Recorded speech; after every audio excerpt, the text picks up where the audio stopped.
Okay, friends, so once again, welcome back and very good afternoon to everybody. I hope you all are safe, your family member, your relative, your parents, your friends all are safe and you are enjoying this new era, this new way of learning.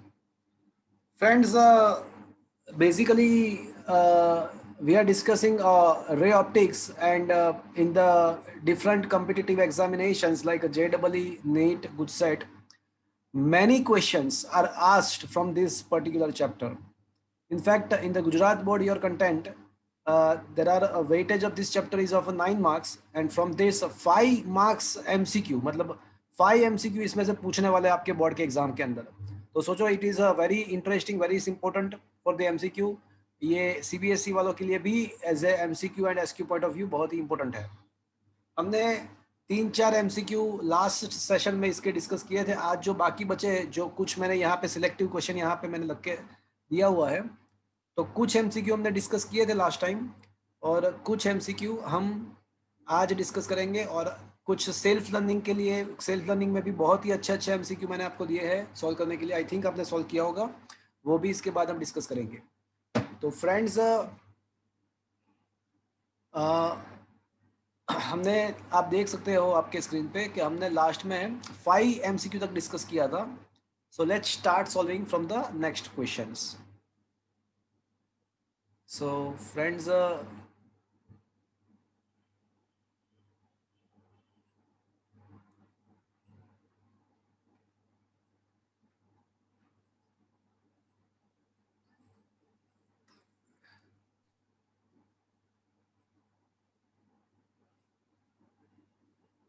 okay, let's come to the question number 6.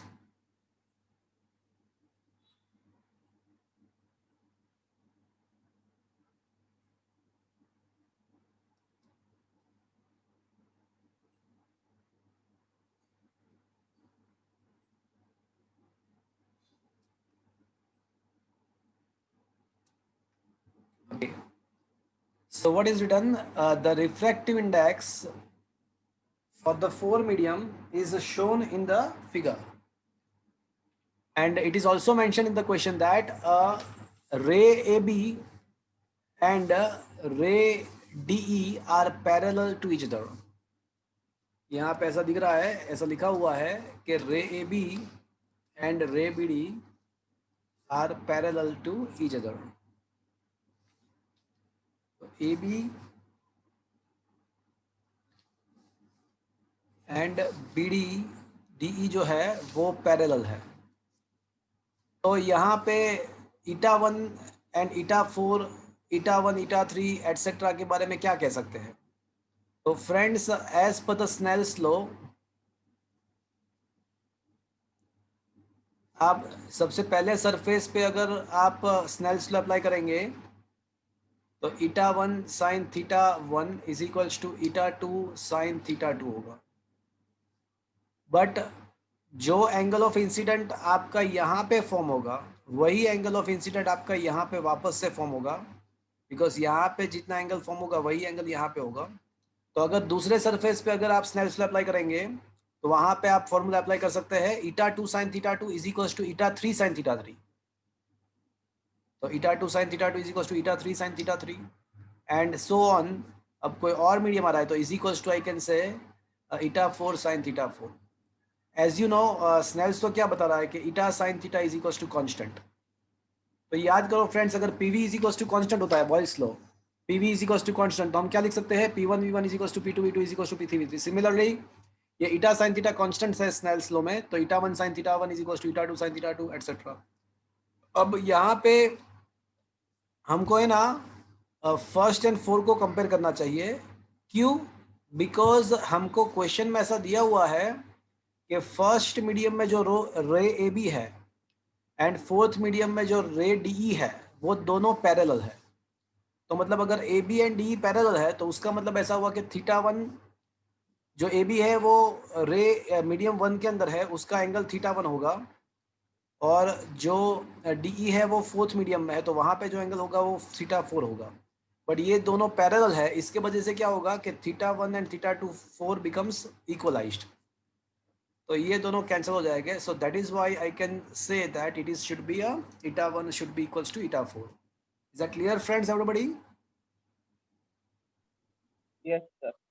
अगर यहाँ पे ऐसा दिया होता कि A B and C D are parallel, A B के साथ C D parallel हो रहा है, तो क्या आंसर हमको लिखना चाहिए था? अगर A B eta1 equals to eta2. तो eta1 should be equals to eta3 हो जाता, तो फिर and that according to that. Is that clear?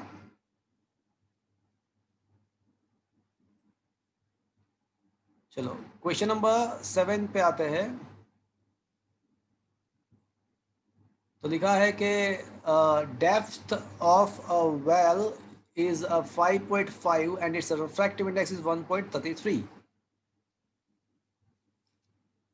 तो if it is viewed from the bottom, by how much height would the bottom of the well appear to be shifted? देखो friends, हमने यहाँ पे एक शॉर्टकट निकाला था last lecture में, मैं आपको बताऊं. So here is a shortcut. देखो ये रहा आपके स्क्रीन पे. क्या आपको ये अपरेंट डेप्थ के लिए एक शॉर्टकट है? क्या आपको दिख रहा है? H I is equal to H of eta when you are viewing, Yes sir. when you are viewing from the air. That is valid only for that kind of situation. क्या दिख रहा है आपको? Yes or no? Yes sir. तो यहाँ पे आप well को एयर के मीडियम में से दिख रहा है, तो इसका मतलब ऐसा हुआ कि आपका जो अपरेंट डेप्थ होगा, या फिर अगर आपको शॉर्टकट याद ना आए तो भी आपको ये तो पता ही होगा.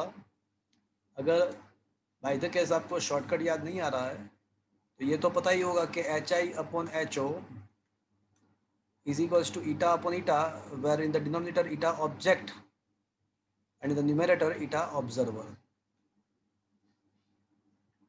तो यहाँ पे जो ऑब्जर्वर है ना, वो कहाँ पे है? तो बोले एयर में है, और उसका रिफ्लेक्टिव इंडेक्स 1 होता है. एंड जो ऑब्जेक्ट है वो वेल का, that is the floor of the well, bottom of the well. So it is inside the reflective index eta. तो वापस से हम वहाँ पे पहुँच गए जहाँ पे हमारा शॉर्टकट था H O by eta. So when you are viewing from the air, so you can directly apply this shortcut. It should be remember now and onwards. ये आपको याद रखना चाहिए. So now I can say HI is equals to, what is the actual depth? 5.5. What is the refractive index? So 1.33. So 5.5 divided by 1.33 करोगे ना, तो आपका 4.13 something answer आएगा. But we don't want to find the apparent depth. What we exactly wants to find? We wants to find the shifting. तो shift कितना होगा? वो जो बॉटम है तो वो शिफ्ट कितना होगा? That is exactly we wants to find. तो शिफ्टिंग कितना होगा वो मुझे फाइंड करना है. तो शिफ्टिंग फाइंड करने के लिए क्या करना पड़ेगा भैया? हमको क्या करना पड़ेगा? जो एक्चुअल डेप्थ है ना, उसमें से हमको अपरेंट डेप्थ को सब्ट्रैक्ट करना पड़ेगा. So that will get you the shifting, and it is comes out to be a 1.37 centimeter. क्या ये चीज आपको समझ में आई फ्रेंड्स? तो अगर शिफ्टिंग यहाँ पे हो रहा है, ये आपका अपरेंट डेप्थ होगा, ये आपका एक्चुअल डेप्थ है, और ये आपका शिफ्टिंग है. तो शिफ्टिंग फाइंड करने के लिए क्या करना पड़ेगा आपको? एचओ एक्चुअल डेप्थ में से अपरेंट डेप्थ को आपको सब्ट्रैक्ट करना पड़ेगा. आया बात समझ में friends? Is it okay friends? Yes sir. Yes sir.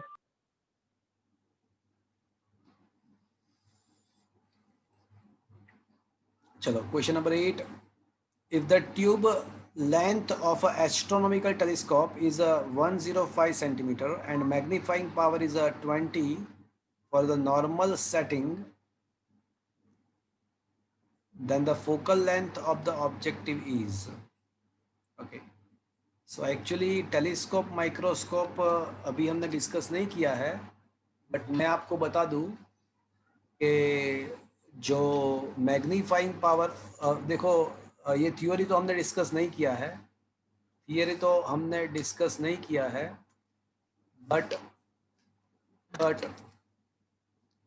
मैं आपको जो बोल रहा हूँ उसको आप एक्सेप्ट कर लो। पहली बात के magnifying power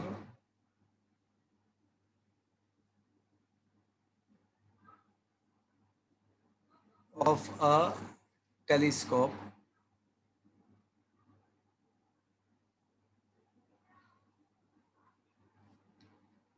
that is equals to FOFE, FO upon FE. So that is the magnifying power. And the astronomical length of a telescope can be given by FO plus FE. इसको optical length भी कभी कभी बोलते हैं। तो optical length जो है telescope का वो है ना FO प्लस FE होता है। सो यहाँ पे हमको ये दिया हुआ है कि मैग्नीफिकेशन है ना वो 20 है, एंड ये जो टेलीस माइक्रोस ये जो एस्ट्रोनॉमिकल जो लेंथ है ना वो 105 है। तो पहली बात तो ये कि एफओ का जो वैल्यू आएगा focal length of the objective will be 20 times than that of focal length of the eye piece. Telescope के अंदर दो लेंस होते हैं। हमारे आँख के पास जो लेंस होता है उसको आई पीस बोलते हैं, और जो ऑब्जेक्ट के सामने हम रखते हैं उसको ऑब्जेक्टिव बोलते हैं। टेलीस्कोप देखा आपने कभी कभी, वो पायरेट्स ऑफ द कैरेबियन वो सब पिक्चर में आता है, टेलीस्कोप ऐसे देखना होता है दूर का। उसमें दो लेंस होते हैं। हमारे आँख पे जो लेंस होता है उसको आई पीस बोलते हैं, ऑब्जेक्ट के सामने जो रखते हैं उसको ऑब्जेक्टिव बोलते हैं। FO प्लस FE जो है ना वो 105 है, बट FO का वैल्यू कितना मिला मुझे, that is found to be at 20 FE plus FE। सो ये कंबाइन होके हो जाएगा 105। तो मतलब 21 into the focal length of the eye piece equals to 105। तो अगर focal length of the eye piece आपको फाइंड करना है तो 105 डिवाइड बाई 21 करोगे आप तो ये आपका 5 मिलेगा। I think 105 divide by 21, yes 5 मिलेगा आपका। तो हमको फोकल लेंथ का जो आई पीस का जो फोकल लेंथ है वो 5 सेंटीमीटर मिलेगा, बट मुझे फाइंड क्या करना है, we wants to find the focal length of a objective. तो फ्रेंड्स ऑब्जेक्टिव का फोकल लेंथ कितना हो जाएगा, तो फिर बताओ मुझे। ऑब्जेक्टिव का जो फोकल लेंथ है वो 20 टाइम्स आई पीस का जो है वो, तो 20 into 5 that will get you 100 centimetre. Is that clear friends? Is it okay friends? Yes, sir. तो नो, Yes, sir. चलो नेक्स्ट क्वेश्चन।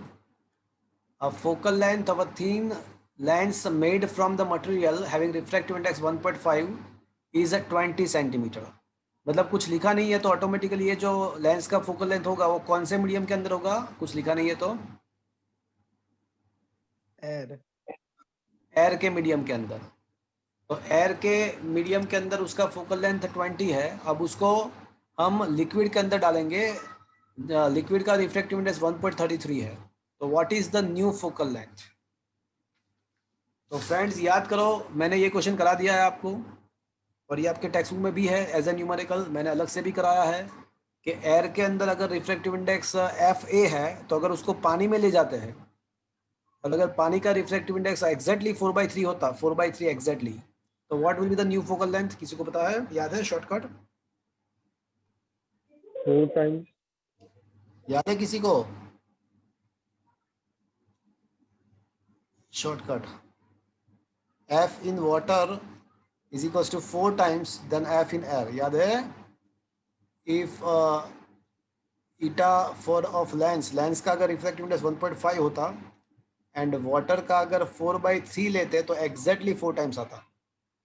तो अगर ऐसा होता 4/3, यहाँ पे एग्जैक्टली 4/3 नहीं है, 4/3 का मतलब होता है 1.3333, और यहाँ पे 1.33 ऑनली। तो क्या होगा कि एग्जैक्टली 4 टाइम्स नहीं आएगा, उससे थोड़ा कम आएगा। तो your answer will be here जो लिक्विड वाटर का जो रिफ्रैक्टिव इंडेक्स है, लेंस का तो 1.5 है बट वाटर का 1.33 है। So that's why focal length in the water is not exactly the 4 times, it is slightly less than the 4 times and it is comes out to be 78.23। Calculation कैसे करना है, तो उसका एक इलस्ट्रेशन नंबर आई थिंक 8 में हमने ये सब डिस्कस किया हुआ है। इलस्ट्रेशन नंबर 8 के अंदर ये सब था। उसके इसके अंदर 3 क्वेश्चन, डिफरेंट 3 क्वेश्चन थे। एक में पावर फाइंड करना था, एक में ये क्वेश्चन था। ये same to same question illustration number 8 या 9 में था, I don't know exactly, but 8 और 9 there was a question. Okay friends, किया था ना ये question? Yes, sir. Okay, let's come to the discuss question number 10. An object is placed at a distance 25 centimeter on the axis of concave mirror having focal length 20 centimeter. Find the lateral magnification of the image. मुझे lateral magnification find करना है. हमारे पास object distance है. चलो कोई मुझे बता पाएगा क्या मुझे करना चाहिए?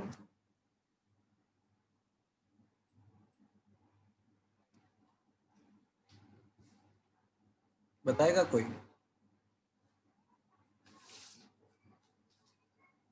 મેગ્નિફિકેશન નો ફોર્મ્યુલા યુઝ કરીને આન્સર લાવી શકું. કયો મેગ્નિફિકેશન નો ફોર્મ્યુલા છે? Very good. મેગ્નિફિકેશન बताओ.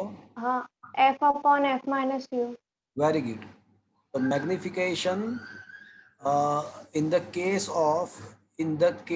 of a mirror, यहाँ पे पहले तो ये देखना है आपको कि मिरर है या लेंस है, बिकॉज दोनों में फॉर्मूला अलग है.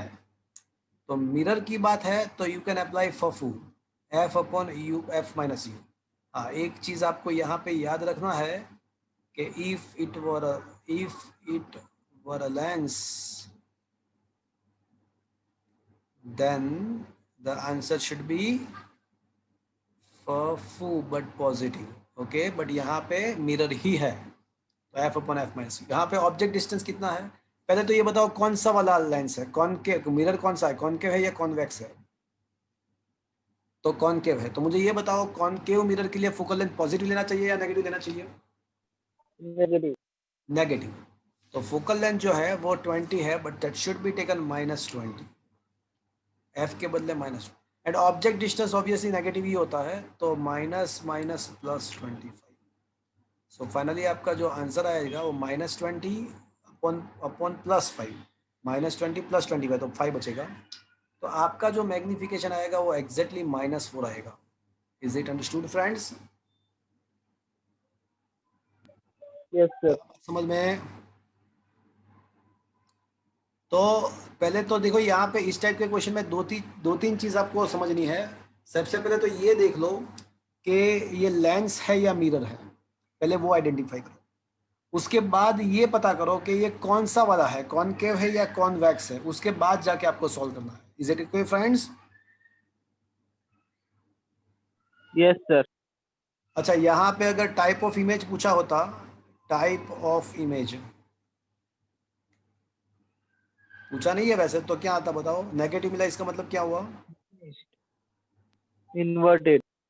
It is a inverted real and magnification आपका 4 मिला. आपका 4 मतलब इमेज 4 टाइम्स ज्यादा है तो एनलार्ज्ड होगा. Is that clear friends? Yes, sir.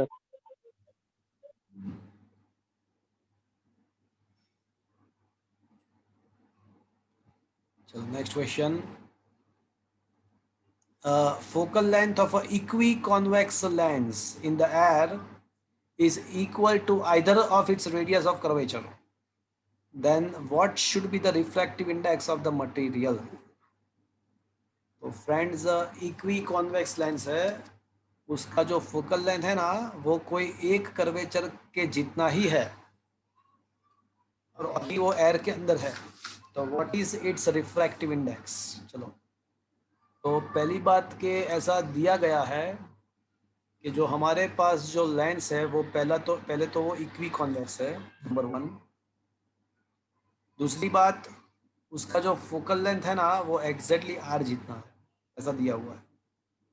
तो फ्रेंड्स हमने ऑलरेडी शॉर्टकट प्रूव किया हुआ है कि अगर ईटा 1.5 है, अगर लेंस का रिफ्रैक्टिव इंडेक्स 1.5 है ना, तो इक्विकॉन्वेक्स लेंस के लिए रिलेशन हमने डिराइव किया था कि F = R. तो वाइस वर्सा उसका उल्टा भी सही है कि अगर F = R हो रहा है इक्विकॉन्वेक्स लेंस के लिए तो उसका ईटा 1.5 होना चाहिए. बट वो हमने ऑलरेडी मैंने कराया हुआ था, बट तो भी एक बार मैं मेथड करा देता हूँ. चलो, फोकल लेंथ का फॉर्मूला किसी को याद है? Lens makers formula eta2 - eta1. eta1 is equals to air because the lens is right now in the air.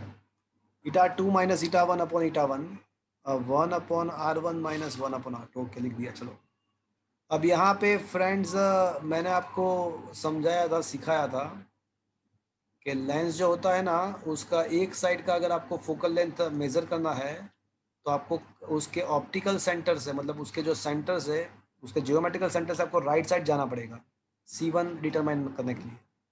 तो आपका जो लेफ्ट हैंड साइड का जो रेडियस ऑफ कर्वेचर है, that should be taken plus R और minus R. आपका left hand side का जो होगा वो प्लस आर आएगा या माइनस आर आएगा फ्रेंड्स, बताओ मुझे। माइनस। हाँ, आप जा रहे हो राइट साइड, राइट साइड जा रहे हो तो प्लस आर आएगा या माइनस आर आएगा, सोच के बताओ। It should be a plus R. और ये जो दूसरा वाला कर्वेचर है, उसका रेडियस ऑफ कर्वेचर मेजर करने के लिए आपको जियोग्राफिक सेंटर से, ऑप्टिकल सेंटर से आपको लेफ्ट हैंड साइड जाना पड़ेगा उसके सेंटर को फाइंड करने के लिए। तो मुझे सोच के बताओ कि अभी जो R2 होगा वो कैसा होगा। तो वो माइनस आर आएगा। मैंने दोनों में आर ही लिखा, क्यों दोनों में आर ही लिखा, क्यों, बिकॉज ये कौन सा वाला लेंस है, ये किस टाइप का, convex.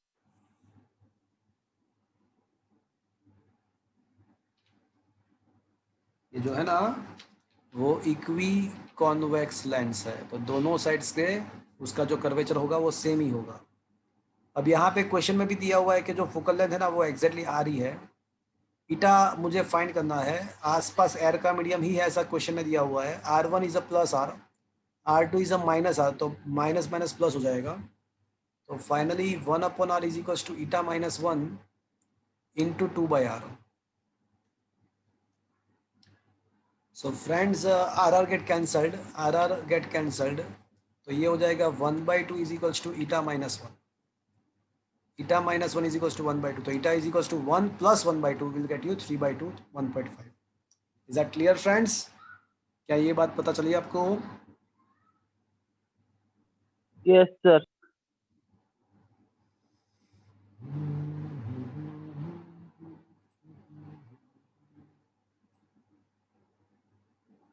देखो अब दिया हुआ है कि image obtained by the convex mirror is n times smaller than the object. If the focal length is f, then what is the object distance? देखो यहाँ पे ऐसा दिया हुआ है कि आपका जो इमेज है ना वो n टाइम्स स्मॉलर है। तो पहली बात तो ये होगा कि पहले तो ये होगा कि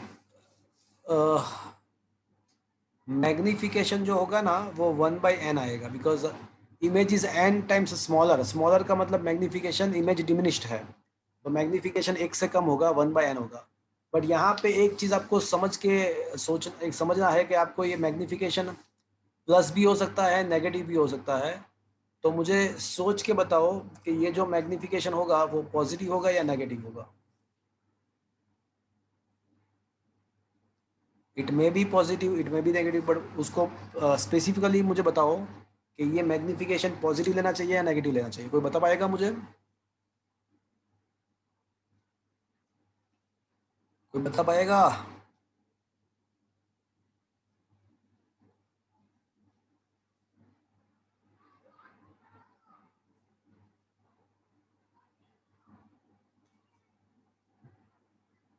कोई नहीं?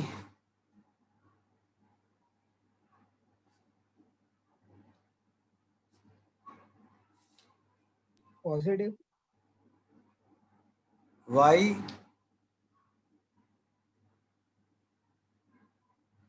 Convex એટલે कॉन्वेक्स मिरर है तो उसका जो इमेज होता है ना वो वर्चुअल ही होता है। And for that, for virtual image magnification is always positive. Virtual image का मैग्निफिकेशन पॉजिटिव होता है, रियल इमेज का मैग्निफिकेशन नेगेटिव होता है। तो हियर वी मस्ट राइट +1/। अगर सोच लो कि यहाँ पे अगर यहाँ पे कॉनकेव होता तो in place of a convex, what happen if it is a concave? -1/n। तो अगर कॉनकेव होता तो आपको नेगेटिव ही करना पड़ता। तो एक बच्चे ने पूछा था कि सर कॉनकेव के लिए तो दोनों पॉसिबिलिटीज है। कॉनकेव के लिए तो आपको पता है कि इमेज वर्चुअल भी हो सकता है, रियल भी हो सकता है, तो हाउ कैन यू से it should be a minus? Concave में तो दोनों पॉसिबिलिटीज है। तो फ्रेंड्स, कॉनकेव में एक ही केस ऐसा था, अगर आप ऑब्जेक्ट को पोल एंड फोकल पॉइंट के बीच में रखते हो कहीं पे भी।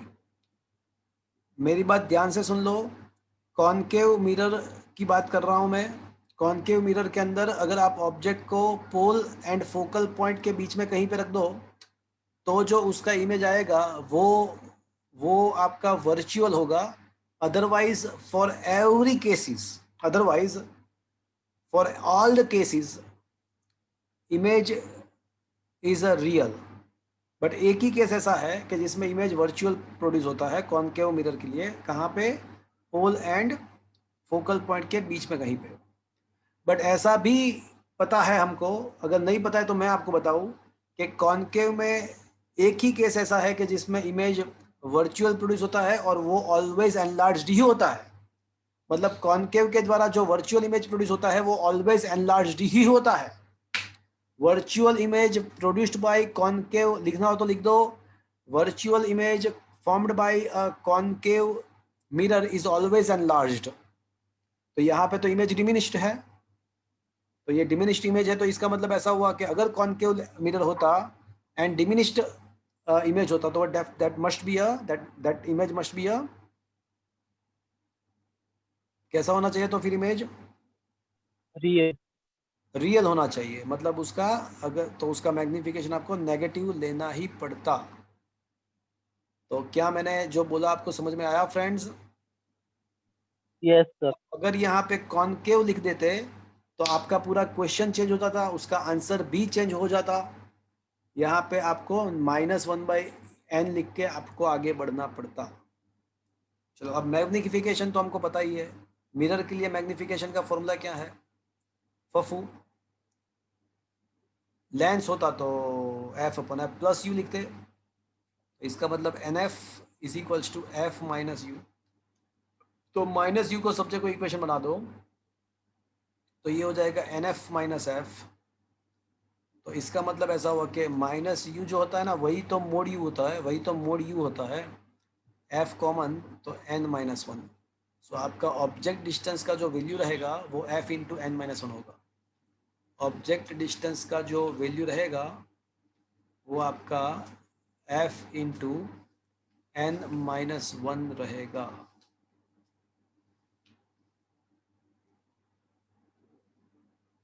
Is that clear friends? Yes sir. चलो,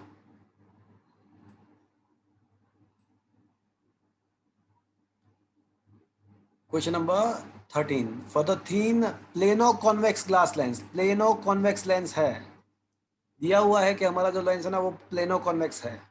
तो for the thin plano convex glass lens with a radius of curvature 20 centimeter, focal length is a blank, refractive index of a material of a lens is 1.5 keeping there। क्या मैंने ये question आपको करा दिया है? किसी को याद है शॉर्टकट? प्लेनो कॉन्वेक्स लेंस के लिए मैंने if eta is 1.5 then what is the relation? किसी को याद है फ्रेंड्स?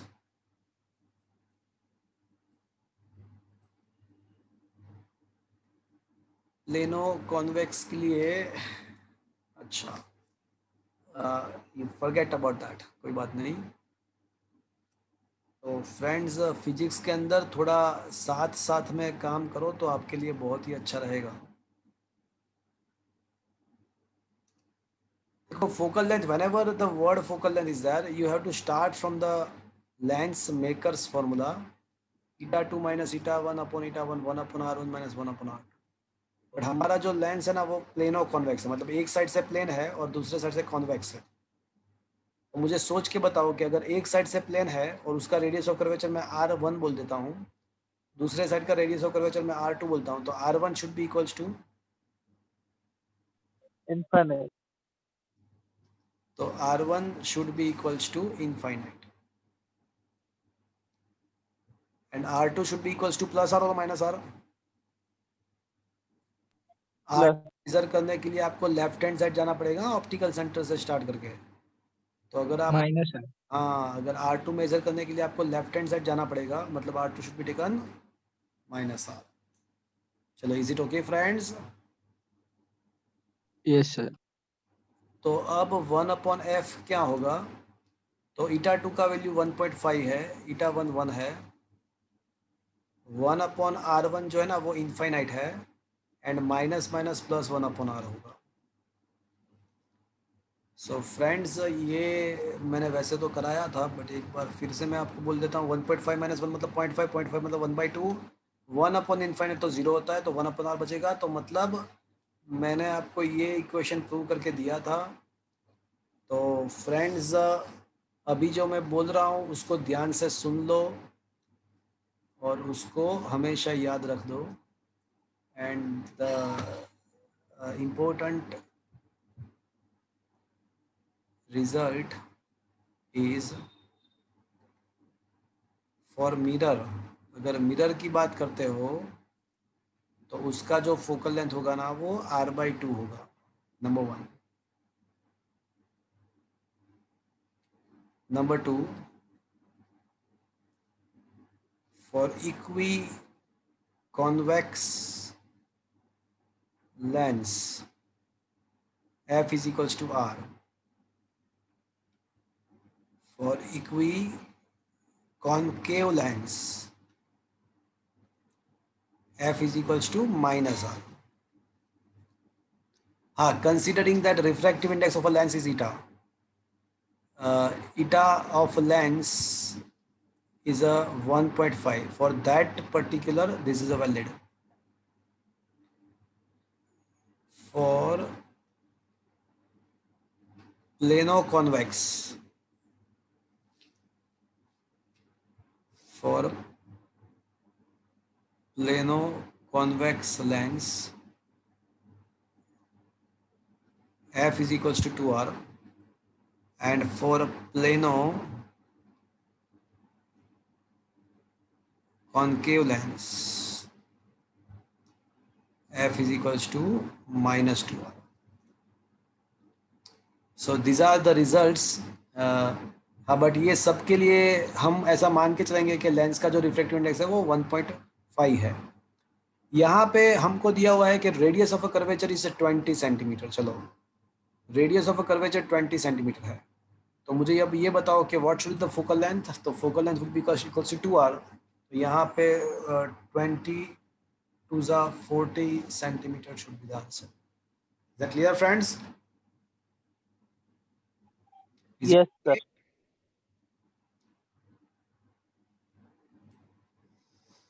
चलो, question number 14। The radii of the curvature of the both side of the convex lens is a 15 centimeter. If the refractive index of the lens material is a 1.5, then what is the focal length in the air? देखो, ये उल्टा पुल्टा वही वापस से वही पे आया, हम वही पे तो हम आए हैं, वापस से वही क्वेश्चन है।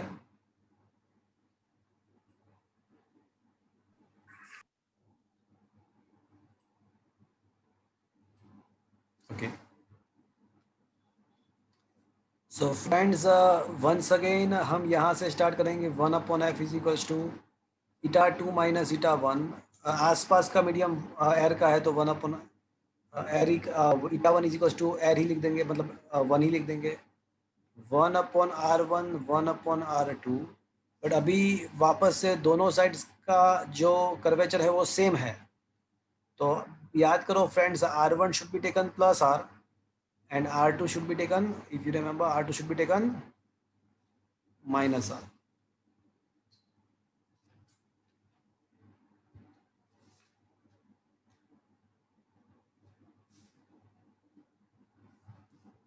तो अभी एफ का जो वैल्यू है वो फाइंड करना है।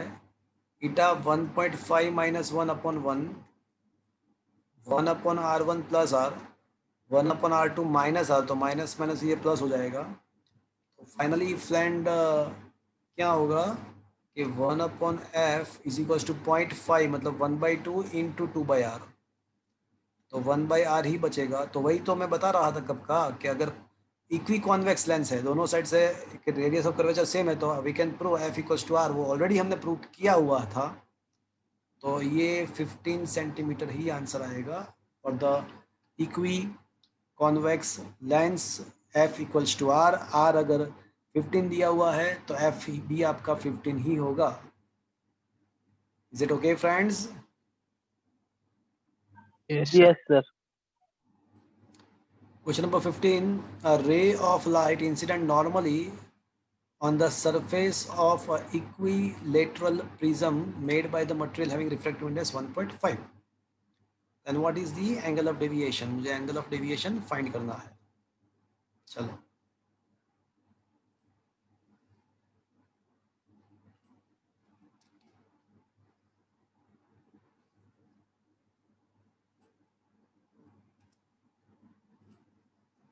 तो हमारे पास है ना एक प्रिज्म है,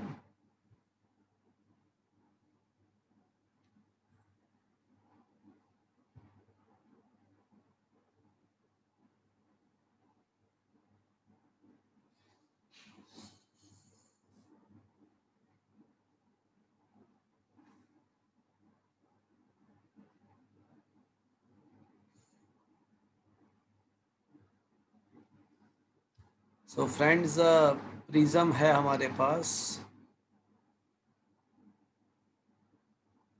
प्रिज्म का कोई है सिंबल यहाँ पे ट्रायंगल का दिख रहा है?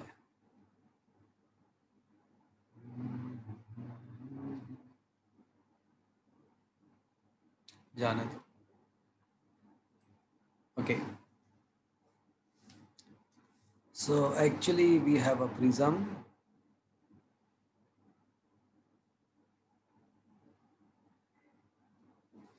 और उसके कोई एक सरफेस पे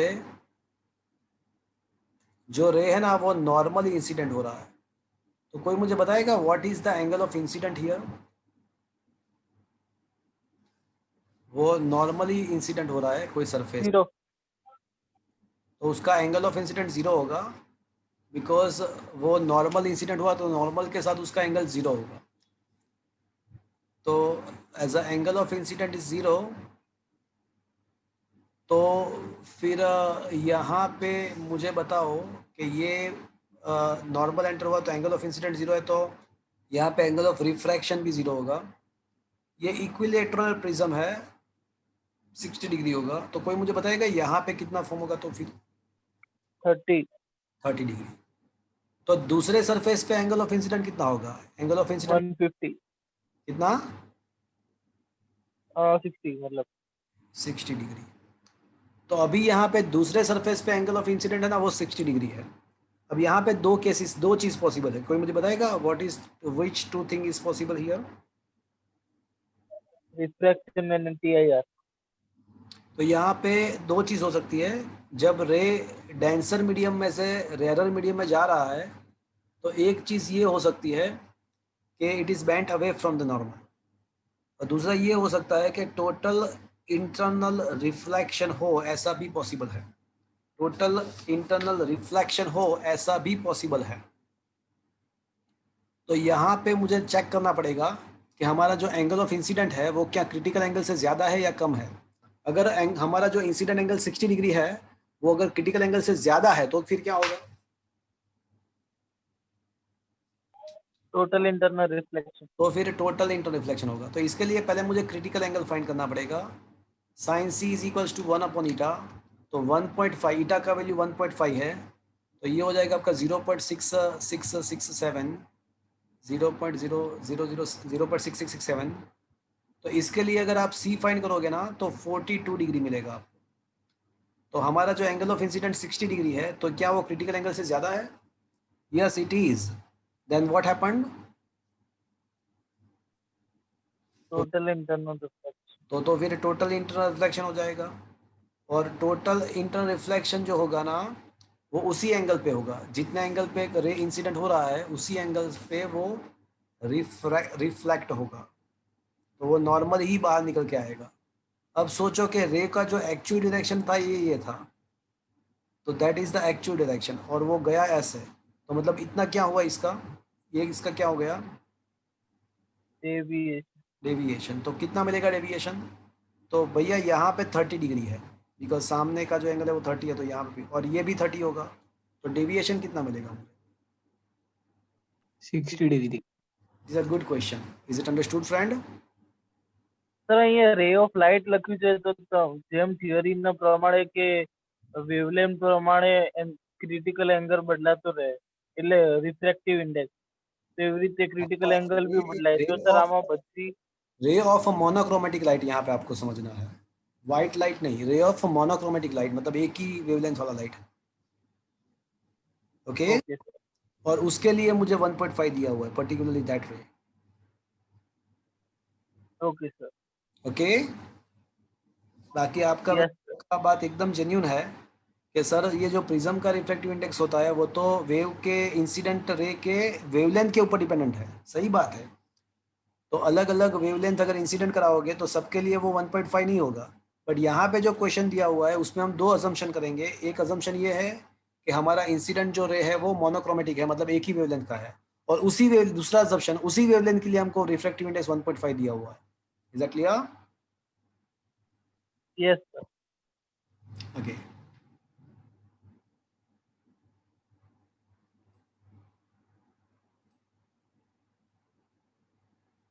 चलो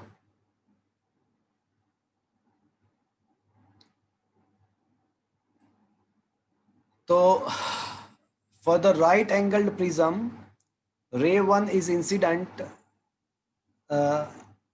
ray and the ray 2 is the emergent ray as shown in figure, then the refractive index of the prism is, चलो तो यहाँ पे ऐसा कुछ फिगर बना के दिया हुआ है, और मुझे यहाँ पे पता ये करना है कि what should be the refractive index of a prism, okay। चलो मुझे ये बताओ कि यहाँ पे एंगल ऑफ इंसिडेंट कितना होगा,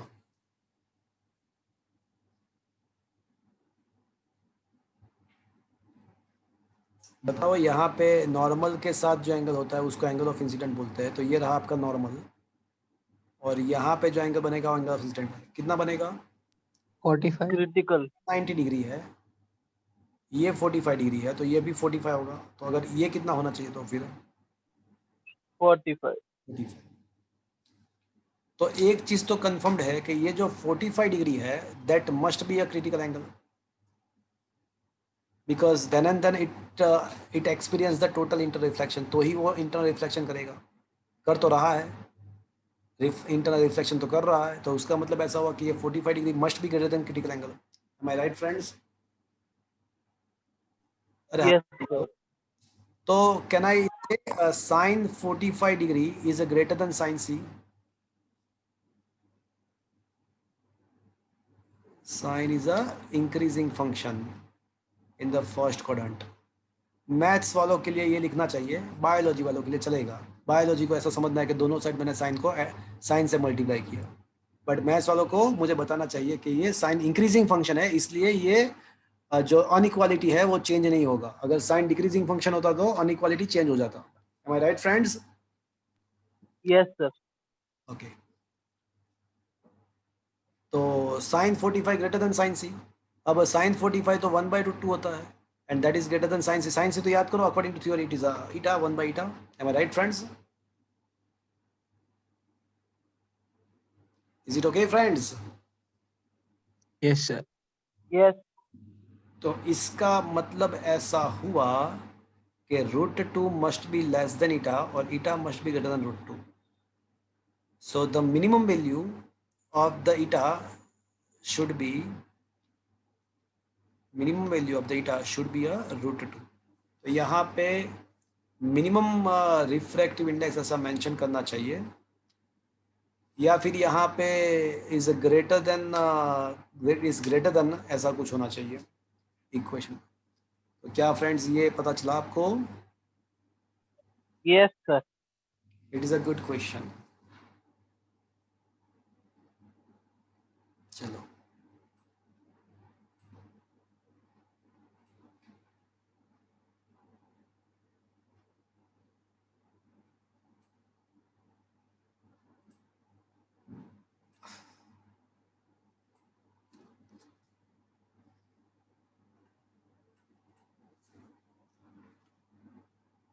देखो फ्रेंड्स, मेरी बात सुन लो। कल आपका जो लेक्चर है वो कल वेनसडे है friends.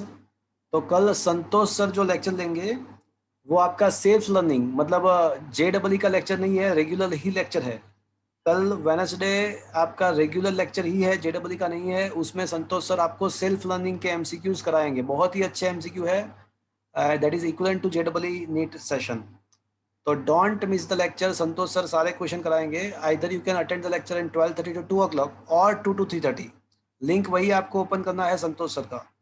Okay, so don't miss that lecture. Santosh sir कल इसी चैप्टर के सेल्फ लर्निंग के क्वेश्चन कराएंगे, वो बहुत ही अच्छे क्वेश्चन है। अच्छे अच्छे क्वेश्चन आप भी सॉल्व करना, अदरवाइज संतोष सर अच्छे अच्छे क्वेश्चन आपको कराएंगे जो अच्छे अच्छे हैं, वो आपको JEE नीट गुड सेट सबके लिए काम आएगा। Okay, yes sir. तो don't miss the session 12:30 to 2। अगर उसमें एडजस्ट नहीं हो रहा है तो 2 to 3:30। ओके, चलो यहाँ पे क्वेश्चन ऐसा है कि अ fish steak is in lake is at the 6.3 meter horizontal distance from the edge of the lake। तो मान लो कि ये लेक है, तो ऐसा मान लेते हैं कि ये लेक है।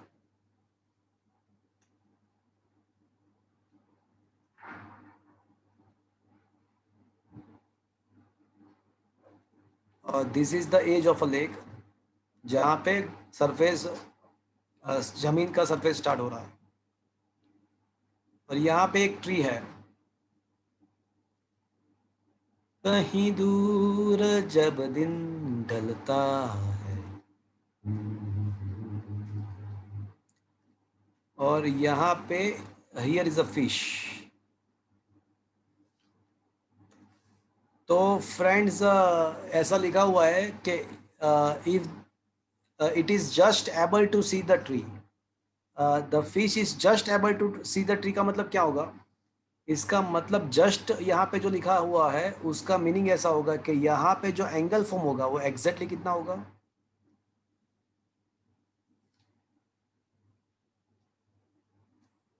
यहाँ पे जो एंगल फॉर्म होगा वो एग्जैक्टली कितना होगा भैया? एग्जैक्टली क्रिटिकल एंगल जितना होगा। बिकॉज अगर इससे ज़्यादा एंगल होगा, अगर होता ज़्यादा तो क्या होता? तो फिर जो रे होगा वो बाहर नहीं निकल पाता और fish will not be able to see the tree. तो ये जस्ट वर्ड ऐसा इंडिकेट कर रहा है कि वो क्रिटिकल सिचुएशन पे है पूरा, मतलब एग्जैक्टली यहाँ पे जो एंगल बन रहा है वो क्रिटिकल एंगल ही बन रहा है।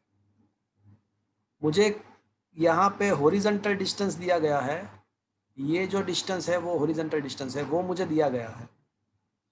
और मुझे करना क्या है? मुझे उसका डेप्थ फाइंड करना है। उसका डेप्थ मतलब ये एच फाइंड करना है। कभी कभी ऐसा भी क्वेश्चन पूछ सकते हैं, ऐसा भी होता है कभी कभी कि कोई फिश नीचे है, तो ऐसा पूछ सकते हैं कि भाई वो ऊपर की साइड कितने सर्कुलर एरिया तक वो देख पाएगा। तो ऐसा भी पूछ सकते हैं कि भाई कितना सर्कुलर एरिया होगा जहाँ पे वो उसका विजिबिलिटी रहेगा। तो ऐसा भी क्वेश्चन हो सकता है। तो मैं है ना ये आर एंड एच के बीच में, अभी मैं आर एंड एच के बीच में एक रिलेशन डिराइव करने वाला हूँ, तो वो आपके लिए एक शॉर्टकट जैसा हो जाएगा। अगर यहाँ पे क्रिटिकल एंगल सी बन रहा है तो यहाँ पे भी सी बनेगा। तो फिगर को देख के मुझे बताओ कि मुझे क्या लिखना चाहिए। tan c is equal to क्या होगा?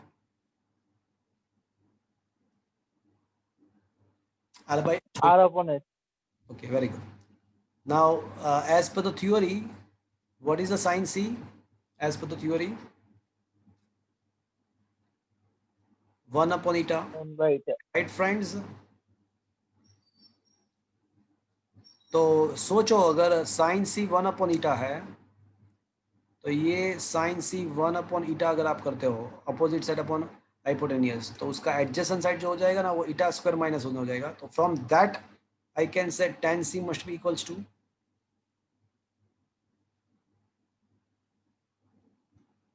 1 upon eta square minus correct. Is that clear friends? क्या ऐसा कह सकते हैं हम? Yes. तो फिर इक्वेशन 1 एंड इक्वेशन 2 को हम कंपेयर कर सकते हैं। तो कंपेयरिंग दैट टू इक्वेशंस, तो r upon h is equals to 1 upon root eta square minus 1। तो फ्रेंड्स अभी ये जो है ना वो आपके लिए शॉर्टकट हो गया। तो ये जो शॉर्टकट है उसके द्वारा आप डायरेक्टली h के ऊपर से r या r के ऊपर से h फाइंड कर सकते हो। तो इसको अभी याद कर दो। आपका टेक्स्ट बुक का एक न्यूमेरिकल है, शायद एक्सरसाइज का 5th क्वेश्चन है, उसको हम इसी शॉर्टकट से एक ही स्टेप में हम सॉल्व कर सकते हैं। So just try to apply this shortcut for the numerical number 5 in the exercise. तो वो ट्राई करना, आप एक ही स्टेप में आपका आंसर मिल जाएगा बस। तो यहाँ पे आप कर सकते हो। आपको यहाँ पे क्या दिया हुआ है? एक्चुअली r दिया हुआ है आपको, हॉरिजॉन्टल डिस्टेंस आपको दिया हुआ है और आपको डेप्थ फाइंड करना है। ईटा तो ऑलरेडी दिया हुआ है, ईटा इज ऑलरेडी गिवन, ईटा तो ऑलरेडी पता है। तो क्या ये अभी आप सॉल्व कर पाओगे friends? Yes, sir. Okay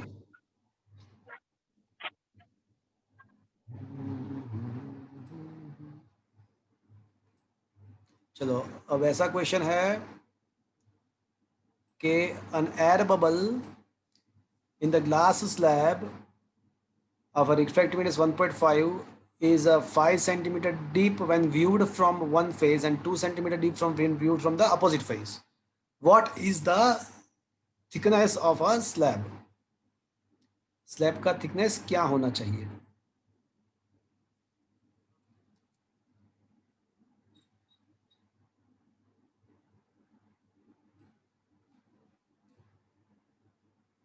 okay, so question is like this. तो मैं आपको बताऊं क्वेश्चन क्या पूछ रहे हैं। तो क्वेश्चन ऐसा है फ्रेंड्स,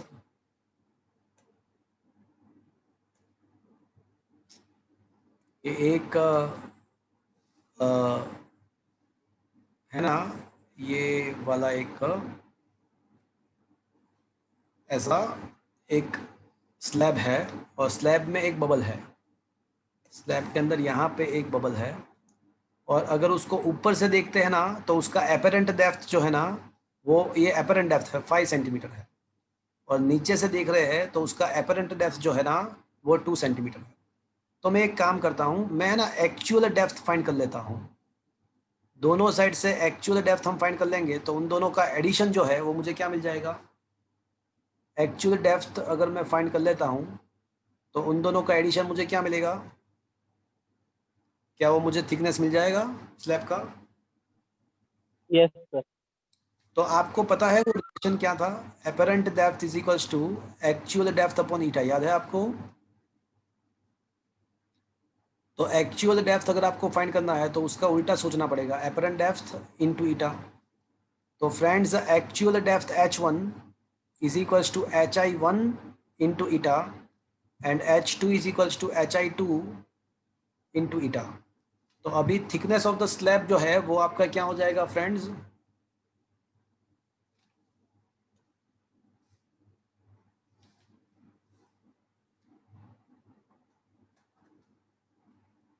तो आपका जो thickness of a slab is equals to क्या होगा? एक्चुअल डेप्थ दोनों साइड से है ना उसका एडिशन। बट कैन आई से it is eta into hi1 plus hi2। तो फ्रेंड्स अभी ये आप एज अ शॉर्टकट याद रख सकते हो कि whenever this kind of situation is given in which a slab is given inside the slab a bubble is formed, and when viewed from the both the sides, if you had been given apparent depth of the both the sides, then by applying this formula you can find the thickness of a slab. तो ये thickness of a slab का shortcut आप अभी याद रख सकते हो एक साइड का एपरेंट डेप्थ प्लस दूसरे साइड का एपरेंट डेप्थ, दोनों का एडिशन करके उसको ईटा से मल्टीप्लाई करो। ईटा 1.5 है, एक साइड से 5, दूसरे साइड से 2, 7 इंटू 1.5 विल बी 10.5 सेंटीमीटर। तो क्या फ्रेंड्स आपको ये समझ आया? Yes sir. तो ये आपका शॉर्टकट है। Is it clear friends? Is it okay?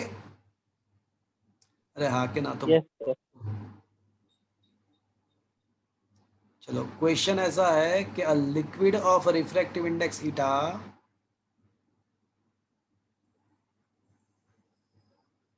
is filled in a tank. Now a plane mirror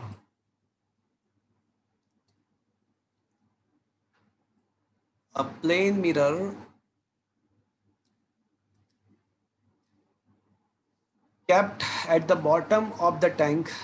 A point like object P is kept at the height h from the mirror on the liquid surface. An observer observes the object and its image in the vertically downward direction from the top. How much distance will observer note between the object P and its image? तो ये बहुत ही बढ़िया question है friends. Question ऐसा है कि एक यहाँ पे आपके पास एक है ना टैंक है, और टैंक के नीचे की साइड एक प्लेन मिरर दिया हुआ है।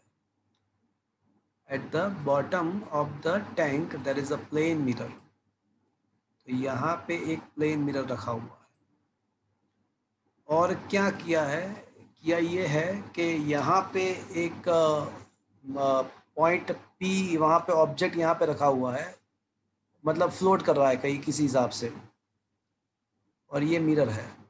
और एक ऑब्जर्वर है ना, वो क्या कर रहा है, ऊपर से ऑब्जर्व कर रहा है। आपको पता है मिरर का काम क्या होता है? मिरर में ये होता है कि प्लेन मिरर का काम क्या होता है पता है आपको? मिरर के सामने जितने डिस्टेंस पे ऑब्जेक्ट होता है ना, तो मिरर क्या करता है, उसी डिस्टेंस पे उसके पीछे की साइड वर्चुअल इमेज फॉर्म करता है। मतलब ये x है तो ये भी x होगा। तो मिरर क्या करता है, उसके सामने उसके बैक साइड उसी हाइट का वर्चुअल इमेज क्रिएट करता है। ये मिरर का काम है, प्लेन मिरर का काम ये है। तो अगर सोचो कि ये टैंक ना होती, कोई मटेरियल यहाँ पे ना होता, तो ये हाइट h है, तो मुझे ये बताओ कि मिरर के द्वारा इमेज कहाँ पे फॉर्म होता? एच। वो मिरर के बैक साइड h डिस्टेंस पे ही फॉर्म होगा। तो मुझे ये बताओ, तो फिर मुझे ये बताओ कि ऑब्जेक्ट एंड इमेज के बीच में डिस्टेंस कितना होता? एच। अच्छा सॉरी 2h। 2h। तो फिर ऑब्जेक्ट एंड इमेज के बीच में 2h डिस्टेंस हो जाता। बट ऐसा होता कब? जब अगर टैंक नहीं होता तो। बट अब तो क्या होगा, अब टैंक है, तो ये बंदा जो ऊपर से देखेगा, तो सबसे पहले तो उसको मिरर कहाँ पे दिखाई देगा? मिरर उसको जहाँ पे है वहाँ पे दिखाई नहीं देगा। मिरर उसको कहाँ पे दिखाई देगा? थोड़ा शिफ्टेड दिखाई देगा। Is that clear friends? और ये मिरर जो है ना, वो थोड़ा ऊपर के साइड शिफ्ट हो जाएगा, और उसका एपरेंट डेप्थ का शॉर्टकट हमारे पास है h/eta। M I right friends? तो ये एपरेंट डेप्थ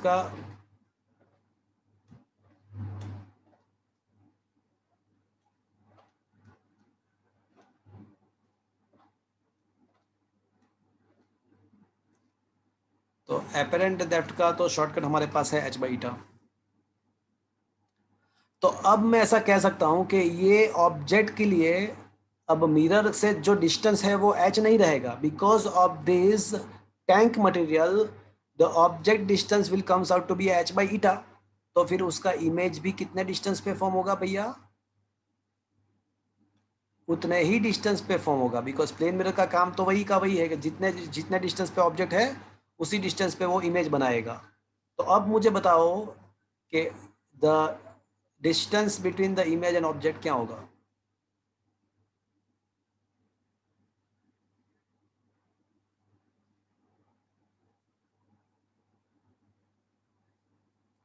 चलो कोई बता पाएगा मुझे? બટ મિરર एक्चुअली थोड़ी शिफ्ट થયું છે એ તો એને લાગે છે. हाँ, बट वही तो फाइंड करना है. लागेज है. You had told the word luggage है. तो वही तो क्वेश्चन है कि how much distance will the observer not. तो हमको पूरा क्वेश्चन किसके लिए सॉल्व करना है? क्या हमको लगता है, ऑब्जर्वर को क्या लगने वाला है, वही तो क्वेश्चन है. Okay. So, but P dash જે તમે point note કરે એ H height ની નીચે જ આવવું જોઈએ ને ભલે ને. नहीं नहीं नहीं, वो अभी देखो मेरी बात सुनो. अभी क्या है, आपने किसका इफेक्ट कंसिडर कर दिया? आपने टैंक का इफेक्ट कंसिडर कर दिया. तो टैंक का इफेक्ट क्या हुआ कि भाई जो मिरर जहाँ पे था उससे थोड़ा ऊपर के साइड शिफ्ट हो गया. अब टैंक ने अपना अपना काम कर दिया. अब टैंक को भूल जाओ, अब टैंक को भूल जाओ. तो अब आप पूरे सिचुएशन को कैसे सोच सकते हो? टैंक ने अपना काम कर दिया, उसको जो करना था वो. तो अब आपको पूरे सिचुएशन को ऐसे आप सोच सकते हो कि भाई अब मिरर नीचे है ही नहीं. अब तो मिरर कहाँ, कौन से डिस्टेंस पे है? ये HI डिस्टेंस पे है. और टैंक ने अपना काम कर दिया, इसलिए टैंक को भूल जाओ. बस खत्म बात. ओके. और ये डिस्टेंस भी हो जाएगा HI. Is it understood? Okay sir. तो ये टैंक के रिफ्लेक्टिव इंडेक्स की वजह से ही तो वो ऊपर शिफ्ट हो गया. मतलब ऊपर शिफ्ट आपने कर दिया, मतलब टैंक का कंसिडरेशन हो गया. अब आपको खाली मिरर का ही कंसिडरेशन करना है. ओके. Yes sir. चलो, so final answer is comes out to be, बोलो क्या मिलेगा आपको? 2HI. 2HI, that is 2H by eta. तो हमारा जो आंसर आएगा वो 2H बाई ईटा आ जाएगा. Is that clear friends? No. Yes sir. Okay.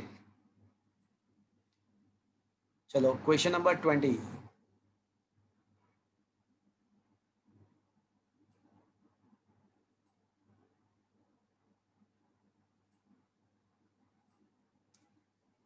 तो क्या लिखा है भैया कि point object O is placed midway between the common axes of a two concave mirror having equal focal length f.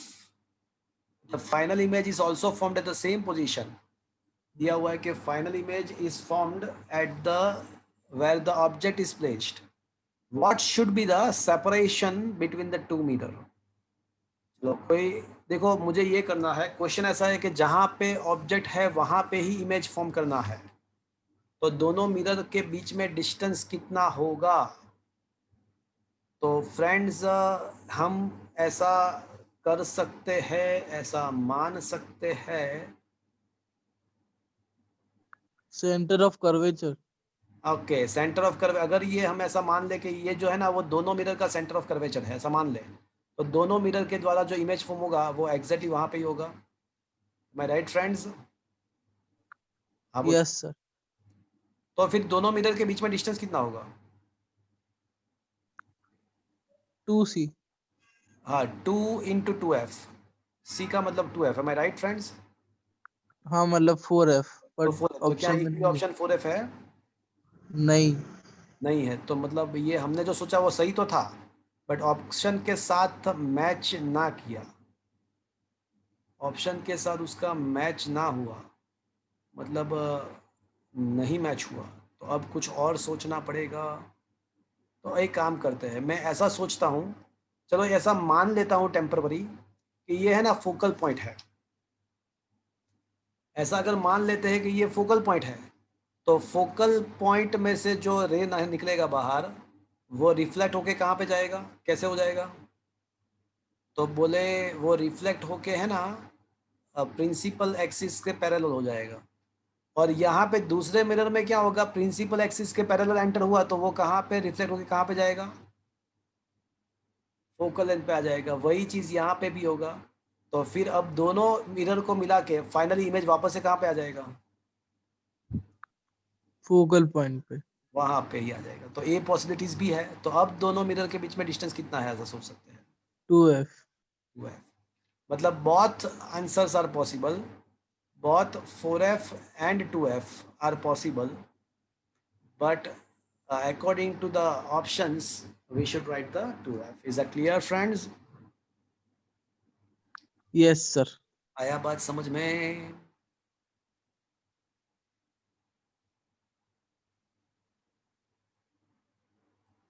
चलो question number 21.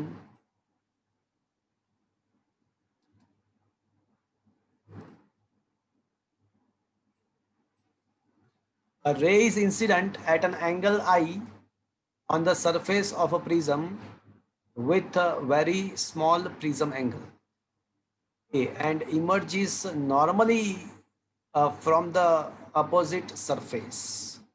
मतलब अपोजिट सरफेस से वो नॉर्मली इमर्जेंट हो रहा है, तो मतलब कोई मुझे बताएगा कि एंगल ऑफ इमर्जेंट कितना होगा? एंगल ऑफ इमर्जेंट क्या होगा? ऐसे वो नॉर्मली इमर्ज हो रहा है, तो what is the angle of emergent friends? 0. Exactly, angle of emergent आपका जो होगा वो 0 हो जाएगा. यहाँ पे फिगर प्रॉपर नहीं है.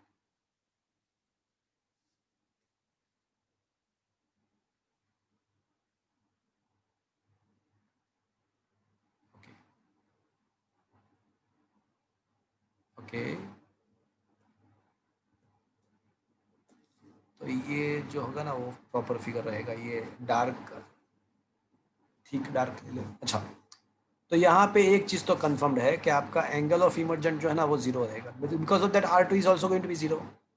अगर आपको थ्योरी याद है तो 𝜃2 sin R2 is equals to 𝜃1 sin E. तो अगर ये E 0 है तो आपका R2 भी 0 होना पड़ेगा. अब आपको पता है कि R1 प्लस R2 क्या होता है? It is A. तो R2 तो 0 है, तो मतलब R1 is equals to A. तो R1 is equals to A वो कन्फर्म्ड हुआ. अब आपको पता है कि यहाँ पे P पॉइंट पे अगर आप स्नेल्स लॉ अप्लाई करेंगे तो 𝜃1 sin I is equals to 𝜃2 sin R1. अब यहाँ पे ये जो प्रिज्म है ना वो बहुत ही स्मॉल प्रिज्म है, मतलब ये सारे जितने भी एंगल होंगे ना वो स्मॉल एंगल होंगे. तो स्मॉल एंगल के लिए हम ऐसा कह सकते हैं कि sin theta is approximately theta. तो sin I is approximately I and sin R1 is equals to approximately R1. अब 𝜃1 तो एयर है, मुझे I फाइंड करना है. 𝜃2 म्यू है और R1 मैंने अभी प्रूव कर दिया कि वो A है. तो that is why I can say the angle of incident must be equals to mu into A. Is it okay friends? Yes sir.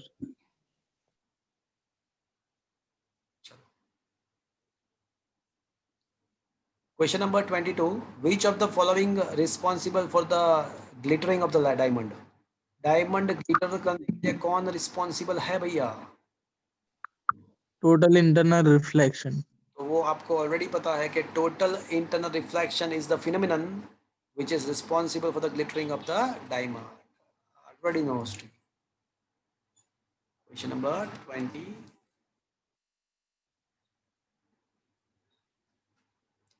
तो यहाँ पे ऐसा दिया हुआ है, a ray of light experiences the minimum deviation by the first prism P. तो prism P जो था उसके द्वारा मिनिमम डेविएशन हो रहा है, ऐसा दिया हुआ है. तो क्वेश्चन ऐसा है कि प्रिज्म P के द्वारा मिनिमम डेविएशन हो रहा है. अब ऐसा है कि prism Q and prism R, same kind of prism Q and R are arranged as shown in figure. Q and R को जैसे फिगर में है ऐसे अरेंज करते हैं हम. तो अब R में से जब निकलेगा बाहर प्रिज्म, पहले तो क्या था, पहले ओनली P था, QR नहीं था. So at that time it was a given that it with experience is the minimum deviation. But अगर हम ऐसे अरेंजमेंट करते हैं Q एंड R का, तो फिर अब डेविएशन क्या होगा? तो फ्रेंड्स मैं आपको बता दूं कि रिफ्रैक्टिव इंडेक्स, हाँ बोलो सर. बट अब प्रिज्म सेम જ છે તો પછી રિફ્રેક્શન થશે જ નહીં. हाँ, तो यहाँ तक तो नहीं होगा, यहाँ तक नहीं होगा फिर, राइट. बट यहाँ से तो बाहर निकलना पड़ेगा ना उसको. तो यहाँ से अब वो बाहर, देखो यहाँ पे दो केस है, पहले ओनली प्रिज्म P था, अब PQR तीनों साथ में है. तो क्वेश्चन ऐसा है कि पहले प्रिज्म P था तब डेविएशन कुछ था, मिनिमम था. अब PQR का सिस्टम हम बनाते हैं तो अब डेविएशन कितना रहेगा? तो फ्रेंड्स मैं आपको बता दूं कि डेविएशन वही का वही रहेगा। क्यों? बिकॉज ये वाला जो सरफेस है, this surface and this surface are both are parallel, ये दोनों पैरेलल है। तो मतलब ये सरफेस के द्वारा जितना डेविएशन होगा उतना ही डेविएशन यहाँ पे भी होगा, ये दोनों भी पैरेलल ही हो गए। तो whatever the deviation takes place here, the similar deviation is takes place here. Is that clear friends? yes sir, That will be the similar deviation that was occurring for the only prism P. Is it okay? yes sir. चलो last MCQ. Time taken by the sunlight to pass from the slab of the thickness of a 4 millimeter. 4 millimetre का slab है, उसमें से पास होने के लिए sunlight को कितना टाइम लगेगा, ऐसा क्वेश्चन है। सो फ्रेंड्स हमको है ना सबसे पहले रिफ्रैक्टिव इंडेक्स दिया हुआ है। तो refractive index equals to c by v, that is a definition of the refractive index. तो velocity in the slab of light, तो ये हो जाएगा 3 × 10⁸ सनलाइट का वैक्यूम वेलोसिटी है ईटा 1.5, 3/2, ये तो ये हो जाएगा 2 × 10⁸ मीटर पर सेकेंड। तो मुझे क्या मिला ये, तो velocity of the light in the particularly slab मिल गया। अब मुझे वेलोसिटी पता है, स्पीड पता है, मुझे थिकनेस भी पता है, मुझे टाइम फाइंड करना है। तो मुझे पता है कि डिस्टेंस वेलो स्पीड इज इक्वल टू क्या होता है भैया? Distance upon time. तो अगर आपको टाइम फाइंड करना है तो क्या करना पड़ेगा भैया? Distance upon speed. That will be a distance upon speed. तो फ्रेंड्स टाइम पता करना है, डिस्टेंस दिया हुआ है 4 मिलीमीटर, सो 4 × 10⁻³ अपॉन स्पीड जो है ना वो 2 × 10⁸ है। तो फाइनली आपका आंसर आएगा 2 × 10⁻11 seconds. Is that clear friends? Yes sir. आया बात समझ में? Yes sir. Yes, sir. So friends